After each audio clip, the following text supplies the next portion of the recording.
Bonjour à toutes et à tous, bienvenue dans notre émission spéciale de Noël. On vous retrouve autour d'une belle table, on va passer un bon moment ensemble. Il y a maintenant plus de 2000 ans est né en Judée un homme, Jésus, qui va changer le cours de l'humanité. Alors qu'a-t-il de si spécial pour que 21 siècles plus tard on s'en souvienne encore? Pour en parler, nous avons des invités que vous connaissez tous car ils sont venus dans une de nos émissions. Alors bonjour à toutes et à tous. Bonjour. Je vais vous présenter en quelques mots Guy Zeller, vous êtes animateur jeunesse, bienvenue. Merci. Pierre-Yves Dick, aumônier, bienvenue aussi à vous. Viviane Jubar, physiothérapeute, bienvenue. Laïla Namouchi, vous êtes responsable de l'atelier Bethléem à la Chaux-de-Fonds. Et François Gombache, intendant. Bienvenue à chacun et à chacune. Alors pour commencer, j'ai une question pour vous. Les fêtes de Noël vont bientôt arriver. Alors, qu'est-ce qu'il faut pour une fête de Noël réussie? La famille. Et puis se retrouver pour un repas, avoir le temps, pas être stressé, bien manger. Là, un petit peu de neige peut-être pour un beau Noël réussi aussi. Ouais, des temps de qualité aussi dans un endroit différent, par exemple. On va à la montagne en général. Et personne ne parle des cadeaux. Mais oui. Le plus beau cadeau pour moi, c'est Jésus qui est né à Bethléem. Donc comme Bethléem, ça signifie la maison du pain. Il est le pain de vie descendu du ciel à Bethléem, dans une mangeoire. Donc ouais, je trouve que c'est le plus beau cadeau qu'on ait jamais eu. Eh bien, ce cadeau, on va le fêter dans quelques jours. C'est Noël. Un des éléments importants de Noël, c'est de passer un bon moment en famille, de réunir ce qu'on aime, mais c'est peut-être aussi l'occasion d'inviter quelqu'un de spécial. Alors, j'aimerais vous montrer un petit extrait. C'est le président Nicolas Sarkozy qui était invité à une conférence et on lui a demandé quelle serait sa table idéale. S'il pouvait inviter 3, 4 invités, qui est-ce qu'il choisirait? Alors, je vais vous montrer sa réponse. Vous savez, un jour, on m'a interrogé pour me dire quel serait pour vous le dîner idéal, les gens que vous rêverez de rencontrer. Allez, vous avez 3 ou 4 invités. Je dis, mais vous rigolez? J'en veux qu'un seul.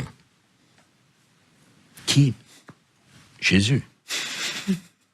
Parce que quand même, si c'est vrai, quelqu'un qui ressuscite, c'est pas banal. Oui. Et si c'est pas vrai, quelqu'un qui a eu 3 années d'existence publique, et qui, 21 siècles après, parle encore à 4 milliards d'individus sur Terre, c'est pas banal non plus. Qu'est-ce que vous en pensez? Ouais, venant de Sarkozy, c'est étonnant. Moi, je trouve très fort. Ouais. Et un public en plus. En tout cas, ça serait son invité, Jésus-Christ. Alors, je vous propose que nous aussi, symboliquement, on invite Jésus. C'est pour ça qu'on a une place libre. Alors, je vais installer Jésus avec nous. Et j'avais une question à vous poser. Si Jésus était là parmi nous, invité à notre repas, qu'est-ce que vous ressentiriez? Est-ce que vous vous sentiriez un petit peu curieux, intimidé? Comment vous réagiriez? Je crois que j'aurais un mélange entre une joie immense puis un peu d'intimidation quand même. Je trouve qu'il a, je sais pas, il a quelque chose de à la fois tellement proche et en même temps quand même majestueux comme ça dans sa personne. Est-ce que vous feriez plus attention à ce que vous dites, à comment vous êtes habillé, ce genre de choses? Moi, je me demanderais comment il mangerait et boirait finalement. À l'époque, les pharisiens le traitaient de buveur et de glouton. Je pense que c'est quelqu'un qui sait faire la fête aussi. Oui, et là, on a oublié de lui mettre une assiette et un verre. Oui, c'est ça. Alors maintenant qu'on est tous bien installés, je vous propose qu'on commence notre repas. Alors voici le menu. En entrée, on va un petit peu essayer d'en découvrir plus sur Jésus, qui il était, quels sont les traits de son caractère. En plat principal, on va voir est-ce qu'il se manifeste encore aujourd'hui, est-ce qu'il répond à nos prières, comment est-ce qu'on peut interagir avec lui. Et en dessert, on verra qu'est-ce que nous apporte le fait d'avoir une relation avec lui. Eh bien, je vous propose qu'on commence tout de suite par notre entrée. Qui est Jésus, mais aussi notre véritable entrée, parce qu'on va quand même manger aujourd'hui. Alors voici l'entrée. Laïla, je crois que vous avez participé à la création de ce bon repas. Non, alors moi j'ai plutôt coordonné. Coordonné, d'accord. Ouais, mais j'ai un ami qui est magnifique au niveau de la cuisine, c'est un fin gourmet. Et il s'est fait un plaisir de vous préparer ça. Donc c'est David qu'on remercie d'ailleurs. Exactement, vraiment c'est beaucoup. ça. Alors bon appétit à tout le monde. Bon appétit. Pareillement. Bon appétit. Bon appétit. Merci. Alors on a fictivement installé Jésus à notre table, mais à votre avis, s'il était là, comment est-ce qu'il serait? On sait qu'il vient d'Israël, on peut imaginer qu'il avait effectivement peut-être la peau mate. Il n'était peut-être pas blond aux yeux bleus. Hein. Non, voilà, ça sûrement pas. Sûrement pas. Hein, ouais. D'où je viens, en Ajoie, c'est un bastion catholique. Et là, vous avez des représentations de Jésus. Mais c'est toujours avec des cheveux longs, la barbe. Le premier film que j'ai vu quand j'étais enfant, je crois que c'était Jésus de Nazareth de Zeffirelli. Puis là, Jésus est représenté un peu comme, je ne veux pas dire comme un fantôme, mais sans émotion, très impassible. Ouais. J'aime beaucoup mieux l'image qu'on voit par exemple dans The Chosen, où il rit avec les disciples, il plaisante, on voit son regard qui est attentif, qui voit derrière l'apparence des gens. Il était pleinement homme finalement. Alors je vais préparer un autre extrait qu'on va regarder. C'est vous, Viviane. Vous parlez en fait un petit peu de qui est Jésus. C'était dans notre émission du 5 septembre. Je peux rencontrer une personne qui est mon créateur et qui est aussi mon ami, mon papa d'amour, qui m'aime. Dans la foi chrétienne, on a vraiment cette notion unique que c'est une personne qu'on rencontre. Alors au niveau de son caractère, pour vous, Jésus, il serait comment? Il est à la fois doux, humble. Moi, je le trouve tellement attentif à qui on est chacun. Et puis, il se révèle à nous. Et il est tellement aimant dans qui il est, en fait. Quand il me touche avec son amour et que je sens sa présence, il me touche intérieurement. C'est quelque chose que vous vivez jamais autrement, en fait. Donc vous en faites une description un peu comme si vous le connaissiez, mais comment vous savez toutes ces choses? Comme j'en parle dans l'extrait, c'est une relation. Donc, j'ai appris à le connaître et puis à développer cette relation. Et qu'est-ce qui vous attire spécialement chez lui? Moi, je me sens acceptée pleinement comment je suis. Et j'ai un passé où je me sentais pas bien dans ma peau, toujours différente, mal comprise par les gens. Et j'ai découvert quelqu'un qui me comprend, qui me juge pas et qui m'accompagne dans mon chemin de vie pour m'amener à devenir la meilleure version de moi-même. Laïla, c'est aussi un peu quelque chose que vous avez vécu. Vous avez cherché, avant de vous tourner vers le christianisme, vous avez cherché dans d'autres religions un peu justement des réponses. Je vous propose aussi qu'on regarde un extrait du reportage qui vous concernait. Donc c'était le 30 mai dernier. Et puis, je vous propose qu'on discute après de ce que vous dites. D'accord. J'ai commencé à regarder aussi dans le bouddhisme, j'ai puisé un petit peu dedans, commence à comprendre pas mal de choses aussi. Mais le côté relationnel que j'ai vécu avec Jésus, je l'ai retrouvé dans aucune des autres spiritualités. Ce côté relationnel, vous dites, vous l'avez retrouvé dans aucune autre spiritualité. Vous pouvez nous expliquer un petit peu comment ça s'est passé pour vous? Ouais, parce que quand j'avais 8 ans, donc j'étais à l'école du dimanche, et puis c'est là qu'on m'a parlé de Jésus. Je trouvais qu'on me le décrivait d'une manière tellement magnifique que j'avais envie de le connaître. Tous les soirs, dans mon lit, j'y parlais, et je sentais qu'il y avait une oreille qui m'écoutait, il y avait quelque chose qui me réconfortait. Et après, quand on a 18 ans, on se dit, bon, il y a Jésus, puis il peut y avoir les autres aussi. Et puis... Un peu la crise d'adolescence. Ouais, alors. voilà, on peut découvrir autre chose, puis faire sa propre opinion. Et effectivement, j'avais des amis qui développaient le côté spirituel, donc dans l'esprit, ils vivaient des choses et tout. J'ai aussi essayé de faire ça, mais j'avais pas ce goût de relation que j'avais quand j'avais l'âge de 8 ans. Et quand j'ai eu 24 ans, il y avait beaucoup d'éléments contraires dans ma vie, extérieurs et intérieurs. J'ai dit, Jésus, je te donne ma vie, il paraît qu'il faut la donner, donc je te la donne. Tu peux entrer dans la mienne, je te donne la mienne. De l'intérieur, c'est comme si je me suis relevée, redressée. Quand je me sens vraiment entourée, je me sens vraiment accompagnée. Quand Jésus dit, je vous ne laisserai jamais seule, je serai toujours avec vous, je le vis jour après jour. Quand on lit la Bible, on lit le récit de la vie de Jésus, on voit que l'aspect relationnel, c'est quelque chose de très important pour lui.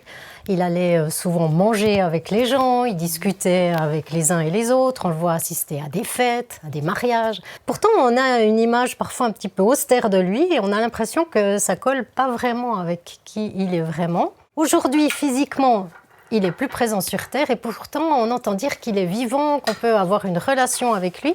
Alors je vous propose que pour le plat principal, on découvre comment on peut vraiment entrer en relation avec lui.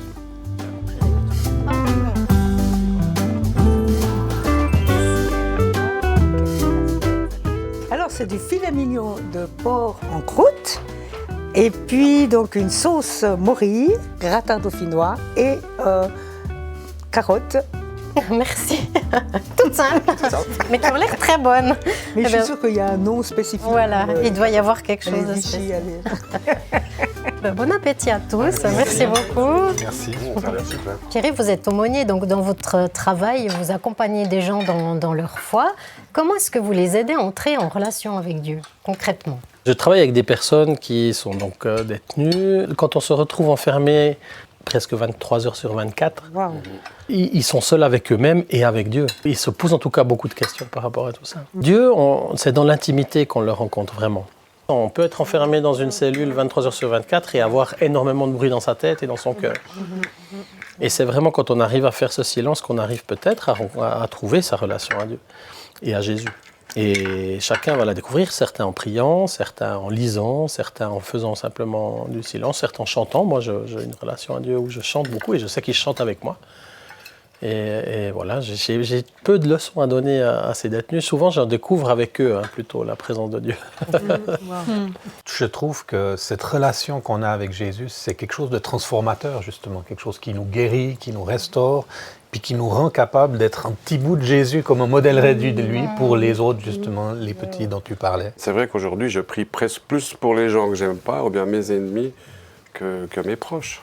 Je me mets déjà beaucoup moins en colère, ça c'est clair. Ça, c'est grâce à lui. Mais c'est vrai que chez les autres, je regarde pourquoi j'aime pas cette personne. Parce que souvent, on a des préjugés ou des trucs comme ça. Alors, je prie pour ces personnes-là. Wow. Je prie aussi pour moi, pour que je puisse voir ce qui est bien en cette personne. Est-ce que Dieu se manifeste concrètement à vous? Oui, je dirais que ce n'est pas tous les jours de manière spectaculaire. Souvent, la relation avec Dieu, elle est faite de toutes petites choses. Mais il y a aussi de temps en temps des moments spectaculaires. On a vécu différents moments où on a pu vivre justement ces choses-là. On va voir un extrait du reportage donc, qui est consacré à ce qui vous est arrivé, parce qu'il faut dire que votre femme a eu un grave accident de voiture. Dans notre émission du 22 août, on découvrait votre histoire. Alors je vous propose de regarder et ensuite on en parle ensemble. J'ai déjà eu plusieurs situations un peu dramatiques entre un cancer, un infarctus, enfin différentes choses comme ça. Et puis je savais que Dieu était pas un Dieu qui nous, comment dire, qui est un gris-gris et puis qui va nous protéger de tous les malheurs qu'on peut avoir dans l'existence, mais un Dieu qui promet d'être présent à nos côtés. Votre femme a failli mourir, vous avez eu aussi des problèmes de santé très graves. Et dans ces moments terribles, difficiles, qu'est-ce qui vous a aidé?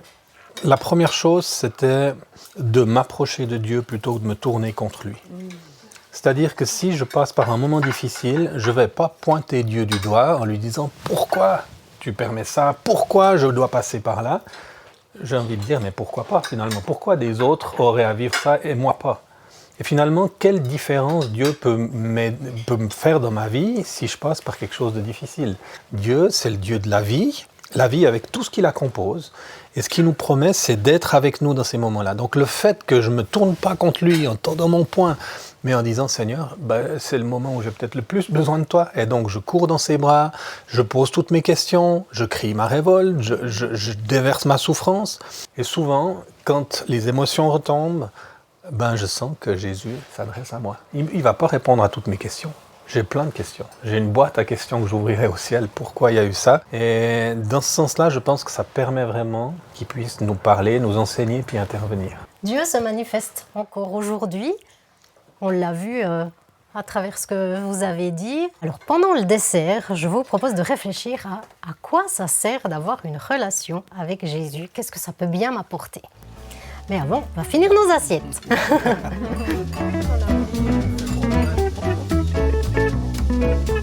On a presque l'impression d'être au resto, tu vois, donc on prend notre temps. Merci Louis. Merci. C'est une petite tarte à meringuer avec une petite crème vanille dedans Et des vermicelles. et des vermicelles. Bon appétit à tous. Merci. Alors François, avant que vous commenciez de manger, je vous interpelle. Yes. On vous a découvert récemment, donc dans notre émission du 14 novembre dernier. Et puis vous dites que après avoir rencontré Jésus, vous avez radicalement changé. Alors on va regarder un extrait et on en parle ensemble après. Il y a des trucs qu'avant je faisais machinalement ou automatiquement sans trop réfléchir, et maintenant je peux plus. Sans hésiter, j'allais prendre le bus sans billet, piquer des journaux dans les caissettes. Aujourd'hui, je peux pas. Ils sont gratuits, les journaux. Ouais, déjà. J'ai vraiment changé. J'ai été transformé par cette rencontre, donc il y a 16 ans. Avant, j'étais une personne super compulsive. J'étais accro à tout. Je ne pouvais pas m'empêcher de boire, de jouer, de me droguer. Donc, c'était sans arrêt. Tandis que maintenant, j'ai réussi petit à petit à dompter toutes ces addictions. Avant aussi, j'étais en colère tout le temps. Je me mettais en colère. J'avais aucune patience. J'étais vraiment rancunier, mesquin, comme ça. Mais aujourd'hui, j'ai vraiment du mal. Je pardonne. Avant, je ne pouvais pardonner à personne. Aujourd'hui, j'ai réussi à pardonner à toutes les personnes qui m'ont fait du mal dans ma vie. Bon, il y a une petite liste. Mais c'est vrai que je ne leur en veux plus, quoi. Je me suis même rabiboché avec tout le monde. Je crois que je parle à peu près avec tous, ou toutes. Donc, ouais, il y a vraiment un changement radical. Et je remercie Jésus parce que c'est vraiment grâce à toi. Donc vous avez vraiment découvert une paix intérieure, Total. un calme, Ouais. une sérénité. Ouais. Les puis, autres, vous avez aussi des exemples un peu comme ça, de choses que vous avez découvertes grâce à votre relation avec Dieu? Je pense que je ne suis plus la même personne dans tellement de domaines. Avant, j'étais quelqu'un qui était peu sûr de lui. J'étais très désécurisé, j'avais une tendance à me rabaisser constamment. Et maintenant, j'ai une confiance qui est venue, une sécurité. Cette dimension de la paix, je peux m'associer aussi, même dans les moments qui sont difficiles, où il y a beaucoup de questions, de sujets de stress. Il y a cette confiance parce que finalement, j'ai appris à le connaître. Je sais qu'il est là et donc je sais que je peux me détendre. Ce n'est pas quelque chose où je dois me convaincre, mais c'est quelque chose qui s'est imposé à moi. Même que ça fait déjà pas mal d'années que je connais Jésus, le chemin il continue. Puis ces 2-3 dernières années, il y a eu comme plus de liberté, de joie d'être moi-même, moins de crainte, de déplaire, d'être rejeté. Vous avez tous eu une relation avec Jésus, avec Dieu, mais est-ce que c'est valable pour tout le monde? Alors on va voir un extrait du reportage qui vous concerne, c'était aussi le 14 novembre dernier. Je vous propose de regarder et puis on en discute juste après. Après, au-delà de l'acte, Dieu voit le cœur et voit qui est la personne. Ce n'est pas parce qu'ils se sont trompés de chemin au départ qu'ils n'ont pas la possibilité de reprendre le chemin que Dieu a prévu pour eux. Est-ce que cette seconde chance, elle est valable pour tout le monde? Il y a des gens que je côtoie au quotidien qui ont fait des choses vraiment, vraiment graves et que la société rejette et ne pardonne pas. Et même pour ces personnes-là, moi je pense que oui, Dieu ne donne même pas une seconde, il leur donnera autant qu'on en a besoin. Dans ce bout de reportage, je pèse un peu mes mots parce que je ne voulais pas dire le droit chemin. Je dis cette phrase, le chemin que Dieu a prévu pour soi. Dieu a prévu quelque chose pour nous et des fois on s'égare et on n'arrive pas à le trouver, ce chemin que Dieu nous a préparé. Alors comment on peut faire pour justement retrouver ce chemin, comment accéder à cette seconde chance? De comprendre que je suis justement qu'un homme et qu'il peut m'arriver de trébucher, c'est déjà un premier pas vers l'acceptation et la rencontre avec le Christ, qui nous remet debout tout le temps. Dieu sera heureux quand nous nous serons découverts tels que nous sommes. J'ajouterais qu'il est aussi patient. Donc si je ne réponds pas aujourd'hui, il va quand même revenir à la charge jusqu'à ce que je réponde ou je ne réponde pas. Mais il est patient. Puis une des manières d'entrer en relation avec lui, c'est d'accepter cette invitation, de l'inviter chez nous, d'aller vers lui, d'entrer en contact, puis de commencer à être en contact avec lui. Finalement, qu'on lui ouvre notre cœur. Ouais, qu'on lui ouvre notre cœur. Finalement, on est comme une lettre. Les gens peuvent nous lire, en fait. Mon cœur, je dis toujours au Seigneur, j'aimerais qu'il puisse te connaître vraiment comme tu es. Cet amour que tu as, cette grâce que tu as, c'est au-delà de nous-mêmes, c'est tellement touchant. Alors on le voit, plus de 2000 ans plus tard, l'impact de la venue de Jésus sur Terre est toujours actuel. Aujourd'hui encore, il vient à notre secours, il cherche à entrer en relation avec nous. C'est ça le message de Noël. Finalement, Dieu qui s'incarne pour nous rejoindre et nous sauver. C'est sur ces mots qu'on va terminer cette émission. Alors merci à tous d'avoir participé. Merci beaucoup aux cuisiniers, à notre charmant serveur, à la famille qui nous accueille ici et à toute l'équipe technique. On vous souhaite à toutes et à tous un joyeux Noël et une bonne année. On se retrouve très vite pour une toute nouvelle saison de Ma foi c'est comme ça. Encore joyeux Noël à tous. Joyeux Noël. Et merci. On va la refaire. Depuis le début. Demain. Maintenant on est détendu.